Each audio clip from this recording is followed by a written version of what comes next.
Artificial intelligence AI যুগে বাংলাদেশের বিশ্ববিদ্যালয়ের কারিকুলাম কেমন হওয়া উচিত সেই বিষয়ে আজকে আলোচনা করব। তো এই বিষয়ে 10 দফা একটা রোডম্যাপ তৈরি করেছি আমরা। সেই রোডম্যাপটা 10 দফা রোডম্যাপটা আমরা আলোচনা করছি। তো বর্তমান এআই যুগে আপনারা জানেন যে বিশ্বব্যাপী চাকরির বাজার বদলে যাচ্ছে।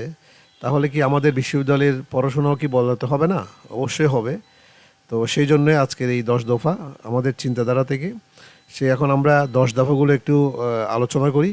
তো প্রথম দফা যেটা সেটা হচ্ছে আমরা যেটা চিন্তা করেছি সেটা হচ্ছে প্রতিটি বিষয়ে এআই লিটারেসি বাধ্যতামূলক করা। অর্থাৎ ইউনিভার্সিটিগুলোতে আপনারা জানেন যে একটা computer science and engineering department আছে। তো এটা আর্টিফিশিয়াল ইন্টেলিজেন্স শুধু যে কম্পিউটার সায়েন্স অ্যান্ড ইঞ্জিনিয়ারিংয়ের শিক্ষার্থীরাই পড়বে তা না, তারা জানবে তা না। এটা অন্য অন্য ডিপার্টমেন্ট যারা আছে যেগুলো আছে, যেমন BBA, law, economics, accounting, journalism, agriculture, education, public administration, এইসব বিভাগেও একটা foundation course on AI literacy বিষয়ক একটা কোর্স থাকা উচিত, যেখানে বিষয়বস্তু হতে পারে জেনারেটিভ এআই সম্পর্কে ধারণা এবং কীভাবে ইউজ করতে হয়, প্রম্পটিং কী, প্রম্পটিংটা কীভাবে ইউজ করতে হয় এবং এটা তাদের ব্যবহারিক ক্ষেত্রে কীভাবে কাজে লাগানো যায়, এবং হচ্ছে এআই অ্যাসিস্টেড রিসার্চ অর্থাৎ এআই ব্যবহার করে কীভাবে রিসার্চ করা যায় সেই বিষয়গুলো নিয়ে একটু আলোচনা করা।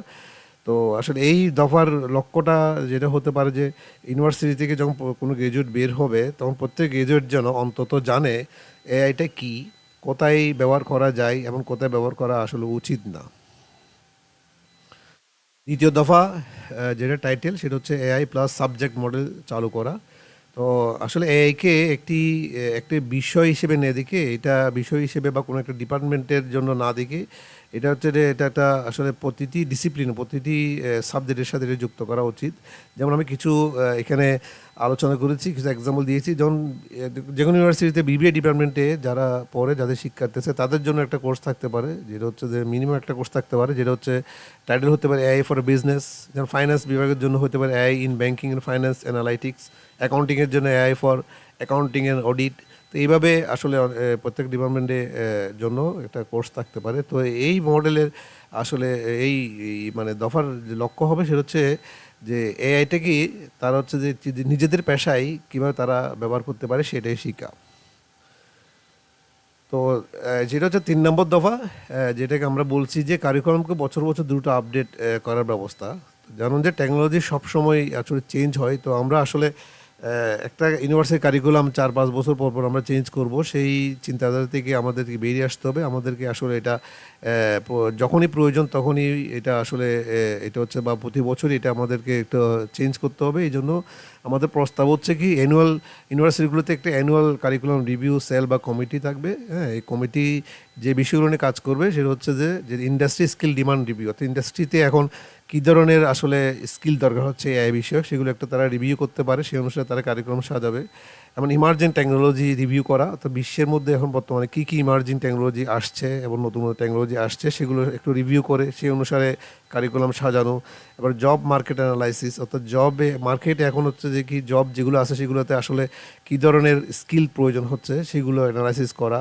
তারপর হচ্ছে যারা ইউনিভার্সিটিতে পাশ করে গেছে, হ্যাঁ, তাদের থেকে কিছু ফিডব্যাক নেয়, তারা কী কী প্রবলেম ফেস করতেছে, কী কী জানা উচিত ছিল, যেটাকে আমরা গ্র্যাজুয়েট ফিডব্যাক বলছি। এবার হচ্ছে এমপ্লয়ার ফিডব্যাক, অর্থাৎ যারা আপনার হচ্ছে জব মার্কেটে যারা এমপ্লয়ি নিয়োগ দিবে তারা আসলে কী ধরনের স্কিলের ম্যান পাওয়ার চাচ্ছেন সেগুলো একটু অ্যানালাইসিস করা। এবার হচ্ছে যে আসলে কাস্টমার কোর্সের কন্টেন্ট, সে বিষয়ে কোর্সের কন্টেন্ট এগুলো অ্যানালাইসিস করে কোর্সের কন্টেন্টগুলো আপডেট করা। তো একটি বিশেষ গুরুত্বপূর্ণ কারণ, এটি খুবই বিশেষ গুরুত্বপূর্ণ কারণ বাংলাদেশে এআই রেডিনেস নিয়ে সাম্প্রতিক গবেষণায় outdated curriculum, limited faculty up skilling এবং এআই ইথিক্সের ঘাটতির মতো বিষয় রয়েছে বলে একটু এসেছে গবেষণায়।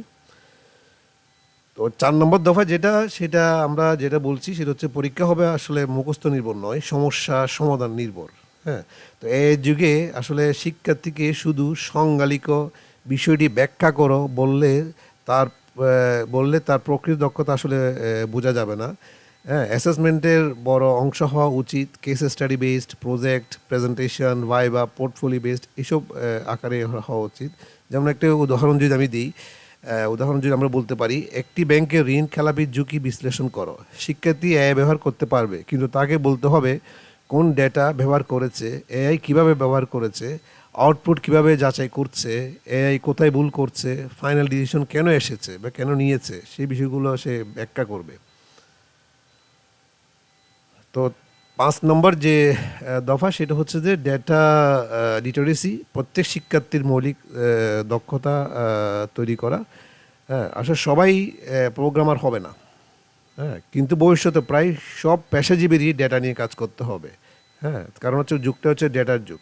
তাই প্রত্যেক গ্রাজুয়েটের জন্য আপনার হচ্ছে যে এই ওয়ার্ক ফ্লোটা আসলে ফলো করা উচিত। তারা ডেটা নিয়ে কাজ করবে, সেটা হচ্ছে অ্যানালাইসিস করবে এবং সেখান থেকে ইনসাইট বের করবে। ইনসাইটের পরে সেটা হচ্ছে একটা ডিসিশনে তারা আসতে পারবে। এই ধরনের দক্ষতা এটা হচ্ছে থাকাটা আসলে শিক্ষার্থীদের উচিত।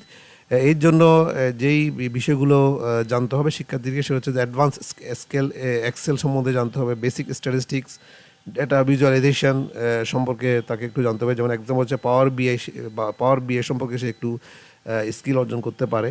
তারপর ড্যাশবোর্ড কীভাবে করতে হয় সেটা তো পাওয়ার বিআই দিয়ে করতে পারে। যেমন ডেটা ক্লিনিং, সেটাও পাওয়ার বিআই দিয়ে করতে পারে। Basic স্কোয়াল, AI assisted data analysis কীভাবে করতে হয়, হ্যাঁ, অনেকগুলো সফটওয়্যার আছে, সেই সফটওয়্যারগুলো কীভাবে ইউজ করতে হয়, এগুলো এআই দিয়ে, এআই বেস সফটওয়্যার, এগুলো কীভাবে ইউজ করতে হয় সেগুলো তারা জানতে পারে। তো 6 নম্বর যে দফা, সেটাকে আমরা বলেছি যে হিউম্যান স্কিলকে কারিকুলামের কেন্দ্রে নিয়ে আসা।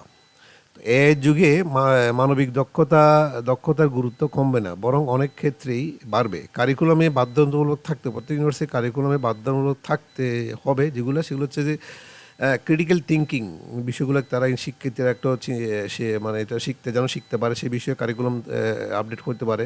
Analytical thinking, creative thinking, communication skill কীভাবে ডেভেলপ করা যায়, কমিউনিকেশন কীভাবে করা যায়, লিডারশিপ কীভাবে ডেভেলপ করা যায়, team work, negotiation, problem solving, decision making, এই বিষয়গুলো আসলে এআই দিয়ে কীভাবে আমরা ইউজ করতে পারি, এগুলো কারিকুলামে আসা উচিত। এটার মূল দর্শন, এই দফার মূল দর্শন বা যেটা লক্ষ্য, সেটা হচ্ছে এআই তথ্য সম্ভাবনা সমাধান দিতে পারে, কিন্তু কনটেক্সট বোঝা, মূল্যবোধ বিবেচনা করা এবং সিদ্ধান্তের দায়িত্ব নেওয়া মানুষের কাজ। তো 7 নম্বর যে দফা, সেটা হচ্ছে যে আমরা যেটা বললাম, সেটা হচ্ছে ইউনিভার্সিটি ইন্ডাস্ট্রি পার্টনারশিপকে প্রাতিষ্ঠানিক রূপ দেওয়া। হ্যাঁ, এটা খুব বেশি ইম্পর্ট্যান্ট। বিশ্ববিদ্যালয় ও চাকরির বাজারে গ্যাপ কমাতে প্রতি বিভাগে ইন্ডাস্ট্রি অ্যাডভাইজরি বোর্ড থাকা উচিত বলে আমাদের মনে হচ্ছে। প্রতি বিভাগে, প্রতি ইউনিভার্সিটি, প্রতি বিভাগে। হ্যাঁ, প্রতিষ্ঠানগুলোতে আপনার হচ্ছে যে প্রতিষ্ঠানগুলোতে থাকতে পারে, যেমন ইউনিভার্সিটিগুলো থাকতে পারে। University teacher, student, industry expert মিলে একটা কারিকুলাম হওয়া উচিত, সবার ফিডব্যাক নিয়ে।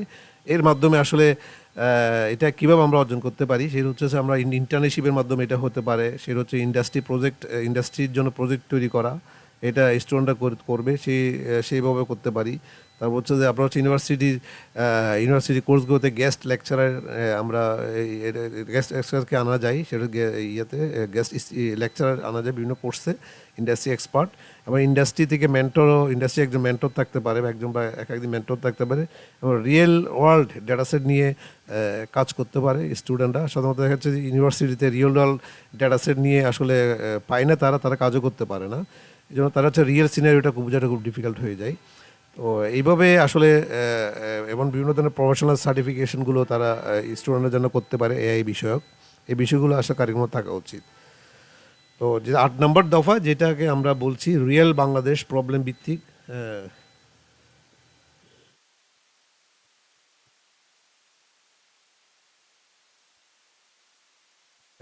যেটা বলছে রিয়েল বাংলাদেশ প্রবলেম ভিত্তিক ক্যাপস্টোন প্রজেক্ট।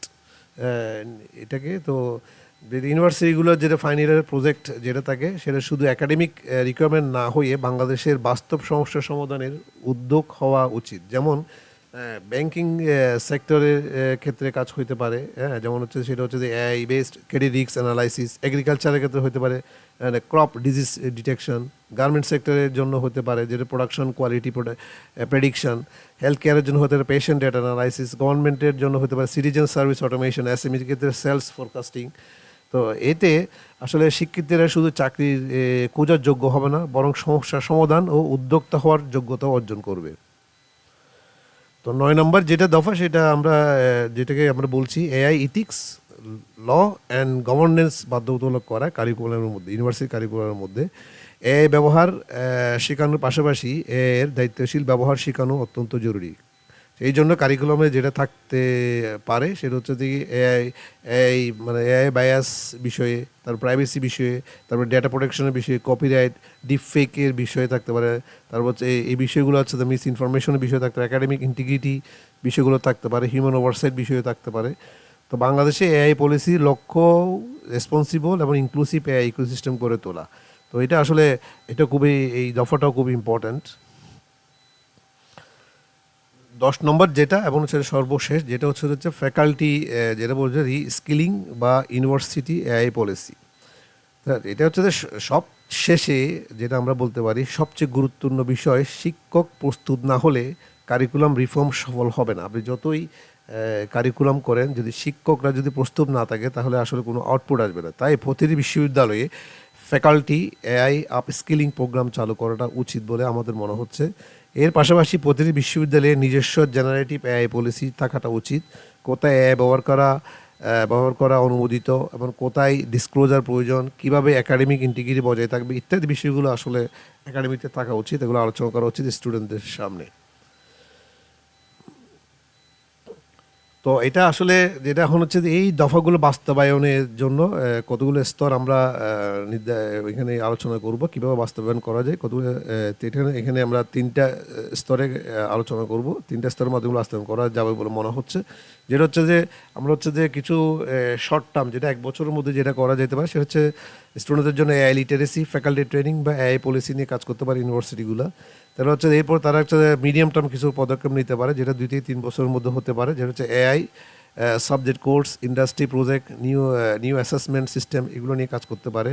এবার লং টার্ম যেটা হচ্ছে 3 থেকে 5 বছর বা তার চেয়ে বেশি, যেটা হচ্ছে AI native curriculum, research, industry, university, innovation hub এবং খুব ইম্পর্ট্যান্ট একটা বিষয় এবং কন্টিনিউয়াস কারিকুলাম আপডেটিং বিষয় নিয়ে কাজ করতে পারে। তো এটা হচ্ছে যে আমরা একদম শেষের দিকে চলে আসছি। তো আমরা যেটা বলতে পারি, ভবিষ্যতে শিক্ষার্থীকে শুধু চাকরির জন্য প্রস্তুত করলে হবে না, তাকে প্রস্তুত করতে হবে এর সঙ্গে কাজ করার জন্য, নতুন সমস্যা সমাধানের জন্য, ভবিষ্যতে চাকরি তৈরি করার জন্য। হ্যাঁ, তো এআই আসলে সর্বশেষ আমরা যদি বলতে পারি এআই বদলাচ্ছে চাকরি, এবার আমাদের বদলাতে হবে শিক্ষাও, অর্থাৎ শিক্ষা কারিকুলামও। তো সবাই ভালো থাকবেন। আজকে এই পর্যন্ত। পরবর্তীতে অন্য কোনো বিষয় নিয়ে আলোচনা করব। ভিডিওটি ভালো লাগলে আপনারা শেয়ার করতে পারেন এবং এটা সাবস্ক্রাইব করতে পারেন বা ফলো করতে পারেন পেজটি। Thank you.